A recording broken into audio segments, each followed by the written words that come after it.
meus preciosos irmãos, a paz eterna de Cristo. Estamos iniciando mais um estudo bíblico da Palavra de Deus a respeito da grandiosa unicidade de Deus. Portanto, nós iremos pegar nossa Bíblia e através dos seus escritos, nós vamos desenvolver mais e mais essa condição, nós aprendemos, nós crescemos mais no entendimento da unicidade de Deus. E o nosso assunto de hoje é a indivisibilidade de Deus na teologia bíblica. É isso mesmo. A indivisibilidade de Deus é uma das verdades mais fortes da teologia bíblica, porque a Escritura não apresenta Deus como uma união de seres divinos, mas como um só Deus absoluto, único, indivisível e pleno em si mesmo. Quando a Bíblia fala do Pai, do Filho e do Espírito, ela não está repartindo Deus em centros pessoais separados, mas revelando o único Deus agindo, manifestando-se e salvando através da humanidade, ou através de um ser humano, que foi, no caso, o Filho, que conhecemos pela Bíblia com o nome de Jesus. A grande dificuldade de muitos está em ler a manifestação de Deus em Cristo, como se houvesse uma separação dentro do próprio Deus. Então surgem perguntas. Se Jesus orava, Deus estava falando com outro Deus? Se Jesus dizia, Pai, ele deixava de ser Deus? Se o Filho se submetia, isso prova divisão na divindade?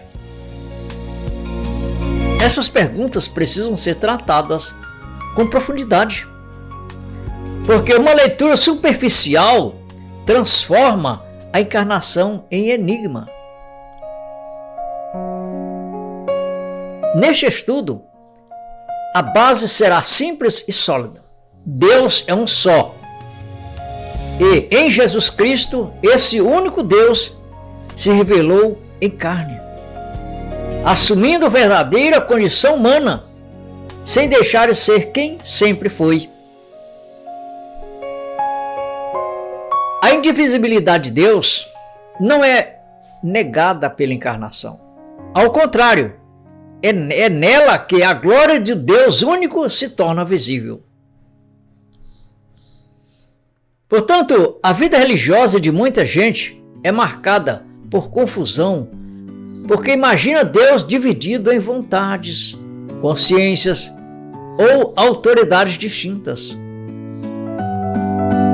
Isso gera uma fé insegura, como se Cristo precisasse convencer outro ser divino a ter misericórdia. Mas a Escritura ensina que o próprio Deus veio salvar.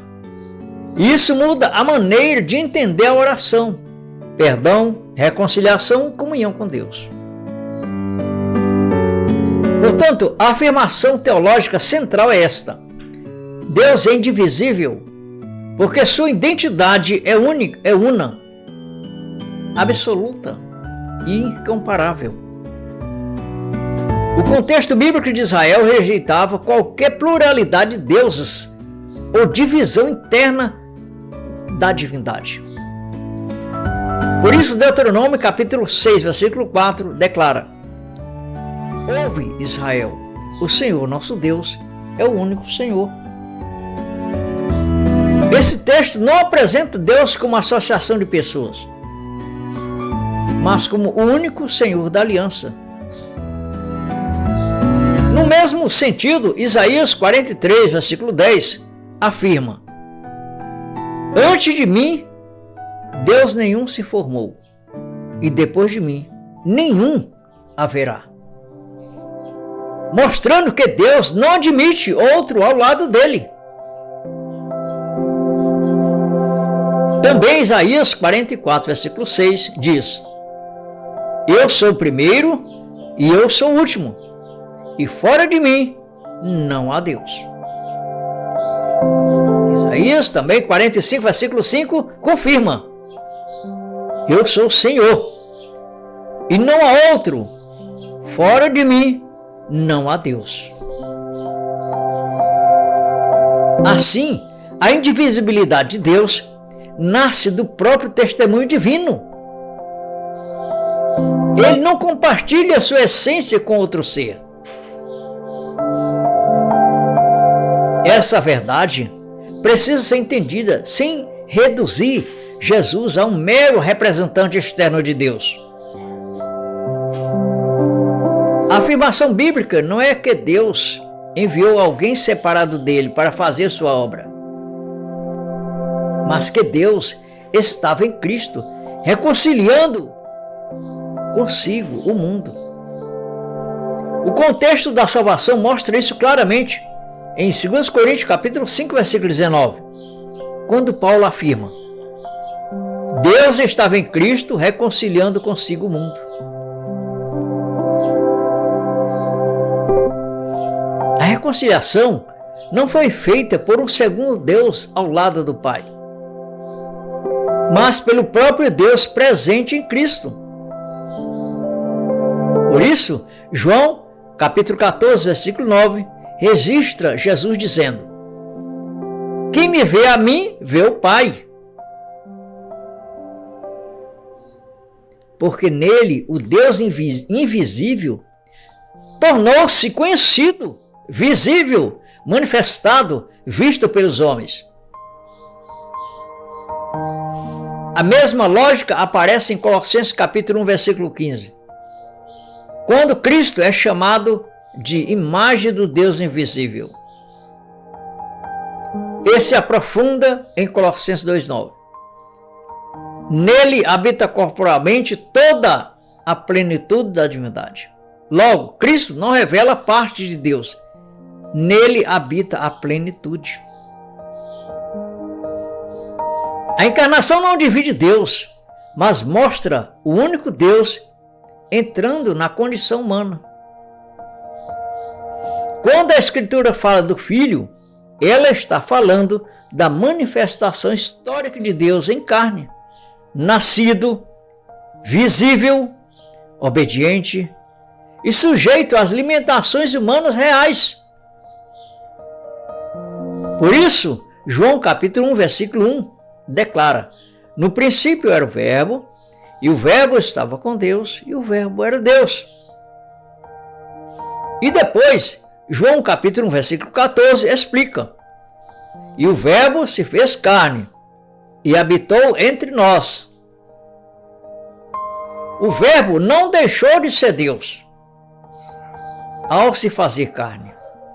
Ele assumiu a humanidade. A mesma verdade aparece em 1 Timóteo capítulo 3, versículo 16, que nos diz: Deus se manifestou em carne, mostrando que a manifestação não é outro Deus, mas o próprio Deus revelado humanamente. E Filipenses capítulo 2, versículo 6 a 8, diz o seguinte: subsistindo em forma de Deus, não teve por usurpação ser igual a Deus. Ou seja, tomou a forma de servo e foi feito semelhante aos homens. O movimento do texto não é de divisão divina, mas de humilhação. Deus revelado em carne verdadeira, Deus se revelando, Deus se manifestando em carne, Deus agora se tornado como homem na carne. Deus se identificando a si mesmo através da forma humana, através de um homem que ele mesmo o criou como corpo, como seu próprio corpo. Aqui está o ponto que resolve muitos enigmas. Quando Jesus fala como filho, ele fala a partir da condição humana assumida por Deus. E não como uma segunda pessoa divina separada. A humanidade de Cristo possuía consciência real, vontade humana real e experiência humana real. Porém, essa humanidade não era uma pessoa divina independente. Era o modo visível, histórico e encarnado pelo qual o Deus único se revelou. Falava como homem, sentia como homem, sofreu como homem, aprendeu como homem e obedeceu como homem. Como homem. Por isso, João capítulo 5, versículo 19, registra Jesus Cristo dizendo: o Filho nada pode fazer de si mesmo, senão somente aquilo que fizer vir fazer o Pai. O contexto não ensina a inferioridade divina de Jesus, mas dependência funcional da humanidade assumida. Também João capítulo 6, versículo 38 afirma: desci do céu, não para fazer a minha vontade, mas a vontade daquele que me enviou. Mostrando a obediência do homem Jesus Cristo. Ou seja, Deus revelado como homem, falando como homem. Tomando nosso exemplo, nosso lugar. Sem deixar de ser Deus, mas falava como um homem. E Hebreus capítulo 5, versículo 8 diz: ainda que era filho, aprendeu a obediência por aquilo que apareceu. Isso não significa que Deus aprendeu como Deus, não. Mas que a humanidade assumida viveu a obediência real.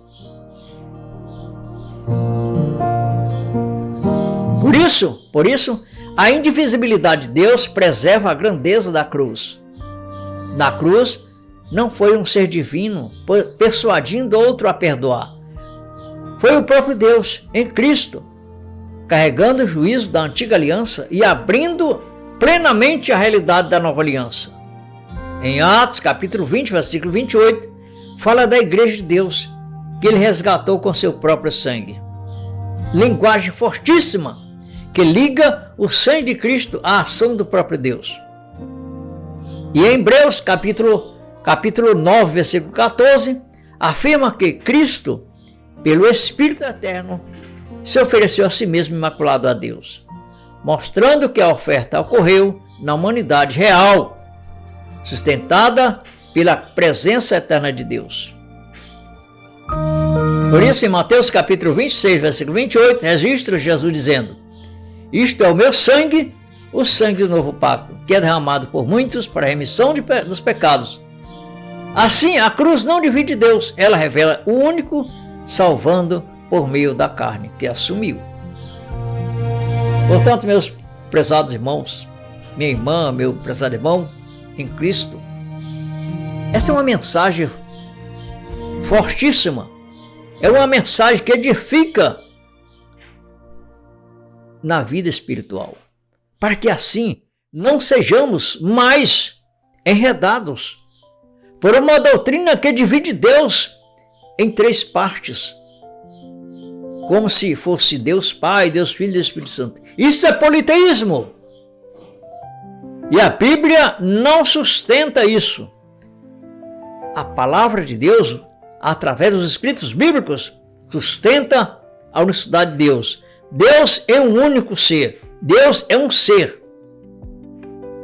Amém? Portanto, também convido a você, se ainda não se inscreveu no canal, se inscreva, deixe seu like e até o próximo vídeo. Um grande abraço.